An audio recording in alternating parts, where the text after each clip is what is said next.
Bobby Woodshop, how's it going? Bobby's in the house, man.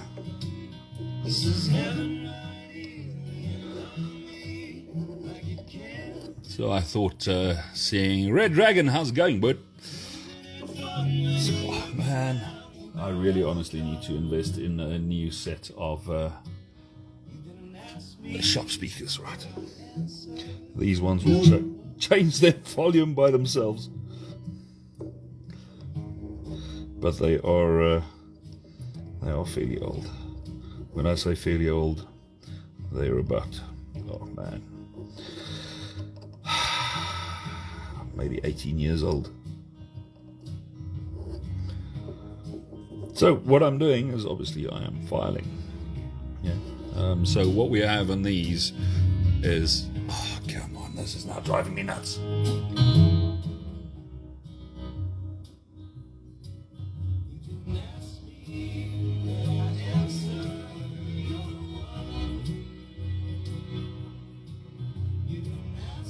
I'm gonna have to put the music off, I think. All right, so damn it. All right, so what I'm doing is yesterday you guys saw me cut those slots in. Yeah, so with a jeweler saw, that little slot there. And now what I'm doing is with a triangle file where one edge have been made safe. I'm taking that safe edge, putting it into the slot, and then filing a half round bevel in there. So what this will end up as, if this guy will focus, as you've got a half round dug in, then you've got a half round standing up, half round dug in. So if you have a look at the edge here or the side there, come on, this is extremely difficult. So you'll see that's rounded positive, that's rounded negative, rounded positive, rounded negative, rounded positive, rounded negative. Yeah, and then the last one that I'm currently busy with, which is that one there.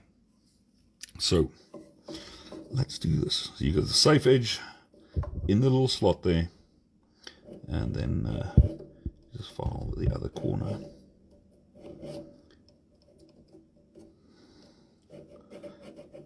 And you are taking your time. Yeah, very slowly. Not a lot of pressure. I'd rather go over 20 times than trying to cut everything once. And once you've broken the edge on a 45, well, whatever the angle, you go in and you start rounding halfway. And I'm only using the tip of the file here.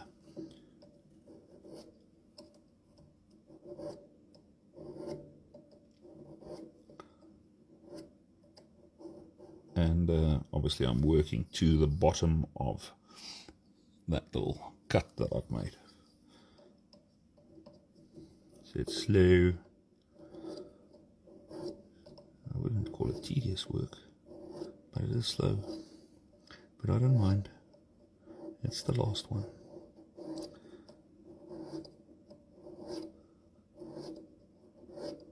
That I'll probably be working for maybe another 10-15 minutes, and then I'm calling it a day.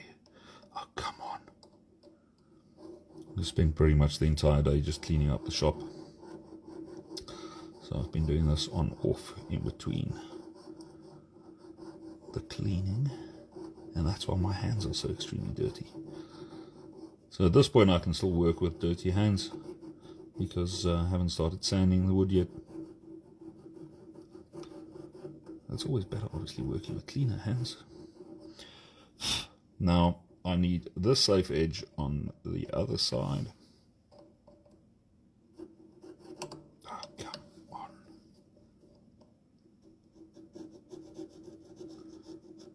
So I normally do this early in the morning. Everything's nice and fresh. Well, I'm not having to freaking concentrate so hard to get a file in the slot here.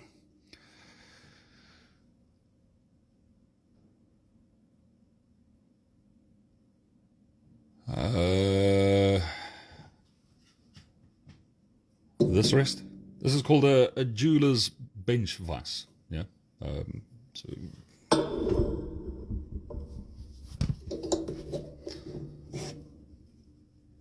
it looks like.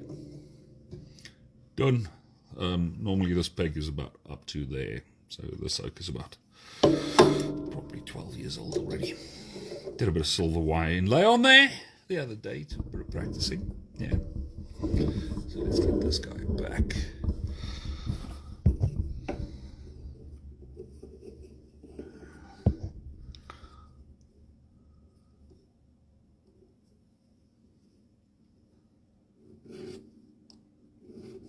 I'd love to give you guys a bit of a overhead view. Hold on, maybe we can do that.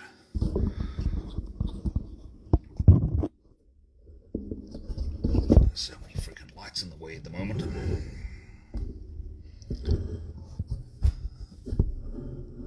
That view there might make more sense, but now I can't see what the hell I'm doing. See, that's why we didn't do that. Maybe I can do that, which is a bit weird, but I can actually see what I'm doing. Let me just get a little light underneath there and a light on the side. That one is going to bump my head. Hold on. Is that better? Yeah, that should be better. Safe edge.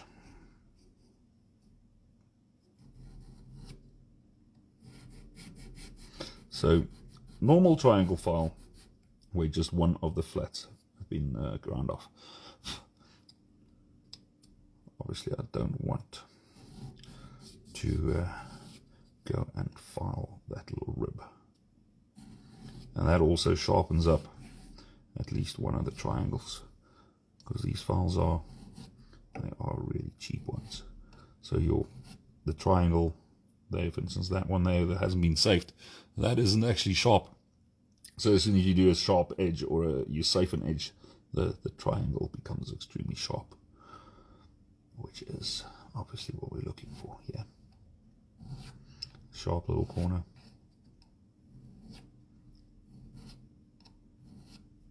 And then you start blending.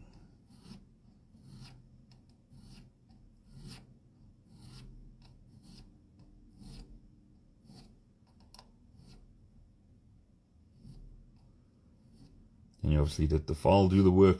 You're not pressing in. And man, my jittering is there today. So normally I wouldn't be working if I'm shaking this much, but I want to get this done. I can't work tomorrow. I'm teaching a class. So I want to get as much done before my family gets home. Because it's Friday evening, yeah?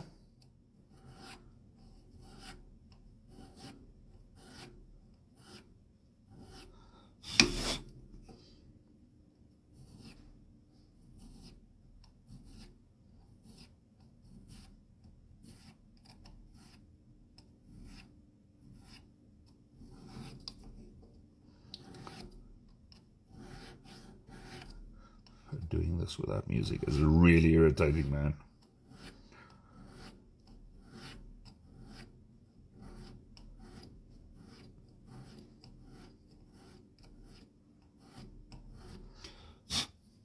Every now and then you can't really see what you're doing, so you take out the bristle brush and you brush down.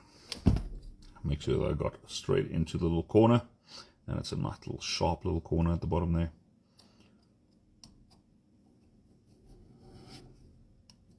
And then you move on.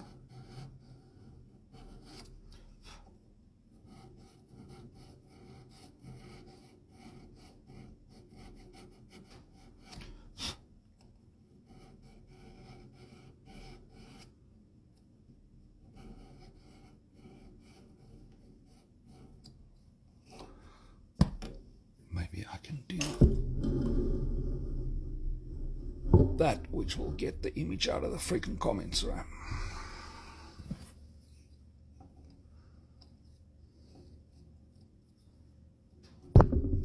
And then I bump my head against it.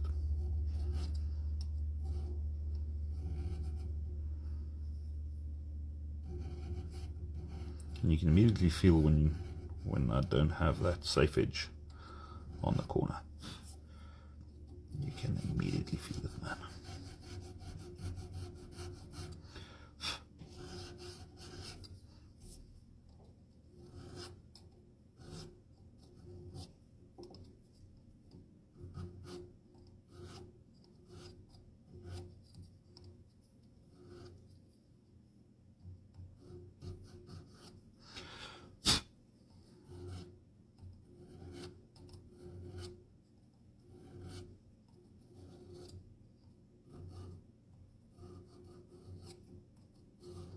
not going to finish the entire thing. Because that should take me on about another 20 minutes to do this entire piece, and I don't want to finish it now, man. Well, I'd like to, but all I'm going to do is I'm going to end up rushing, and that we don't want. So there's about 8 and a bit hours into this already. There's no need to rush stuff, yeah. So let's see who's in. Put that down there. And let's have a look at who we've got in here. Oh, there's a load of you guys up.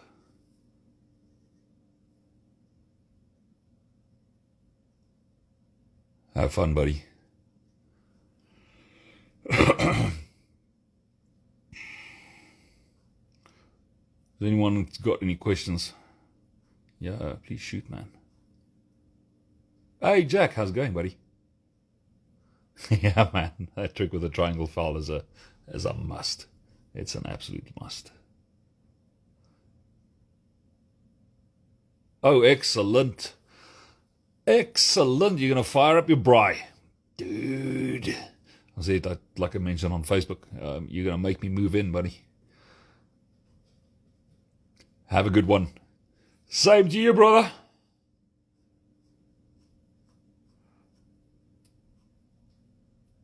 Friday night beer and braai. That sounds like a freaking plan, man. Yeah, man. No, it's not really an expensive handle. If you consider the Damascus,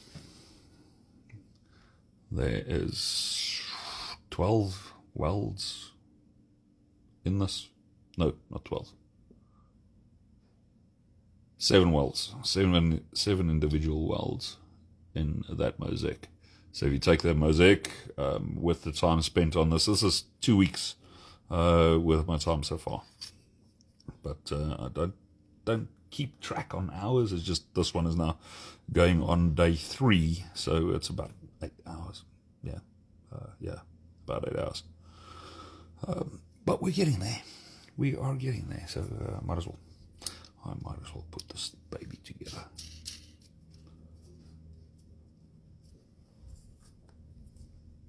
So I still haven't done the location pins on the pommel.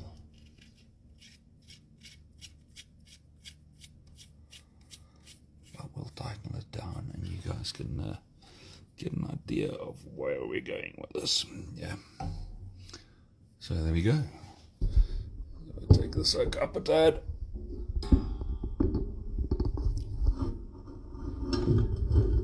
That'll give you a fair idea where I'm going in. There's the actual plan for this thing. So if you do that, yeah, it's not too far off, which is good. Which is always good, yeah. But that's it, man. Shane, how's it going, buddy?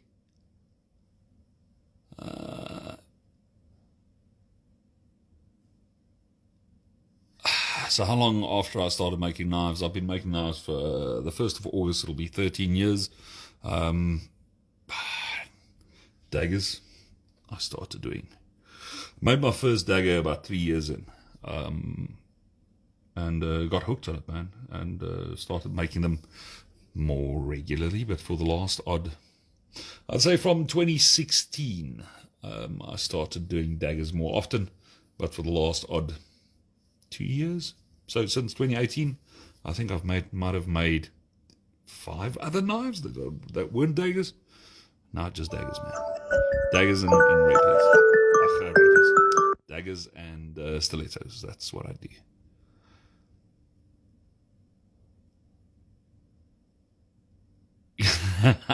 Shane, buddy, you have fun. Have fun, buddy. What else have we got here? Mr. Zwan's in. Yeah. Blade to bullet. Or bullet to blade. Henny, dude, your knife's freaking rock, man. Blackbeard Projects. How's it going, buddy? What's going on to the pot? Oh, I don't know yet. I was lightly scribed. I don't know if you can see that.